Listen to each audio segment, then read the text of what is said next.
Дагы bir маселе экинчи bir образ жөнүндө. Ошол жогоруда айтылган үй бүлөгө бул топтогу саясатчылар мындайча мамиле кылганын түшүнүп алсак, ашыкчалык кылбас. Мисалы, сиз ошол 6-7 адамдан турган карапайым үй бүлөнүн ансыз да кичинекей, бирок өзүнө тиешелүү жерин ал үй бүлөдөн сурап отурбай эле коңшусуна өткөрүп берип койдуңуз.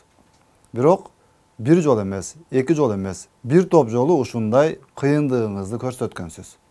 Анан ал үй бүлө мүчөлөрү өз жерин талашып, күн алыс коңшусу менен жаңжалдашып, кээде таш ыргытышып урушса, кээде ок атышып, киши өлгөн учурлар да байма-бай катталып турат.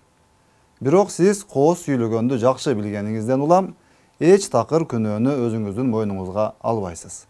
Ал үй бүлөгө деги 1 сом акчаңызды кетирип, жардам берген да эмессиз. Берейин деген оюңузда да жок. Bir нерсе сураса, менин үйүмдө өзү 1 килограмм унум жоголтурамын деп айткандан да уялбайсыз. Бирок дагы айтайын, сиз аябай кооз сүйлөйсүз жана ал үй бүлөнүн айрым мүчөлөрүн өзүңүзгө арбап, байлап, өзүңүзгө ээрчитип алууга жетишкенсиз. Бүгүн келип эми сиз ушул үй бүлөнүн тагдырын чечемин деп, айланаңызга мурда сөз болгондой, ууруларды, саткындарды, элине 1 сом пайдасы тийбеген, бирок ар кандай оюндарды жасап жүрүп, карыган 5-6 киши менен биригип алып, кайра эле куру сөздүү, ушак жана эки жүздүүлүктү улантууга аракет кылып жатасыз. Бул дагы ал үй бүлө үчүн зыян берсе бере турган, бирок пайдасы жок жорук экени чында.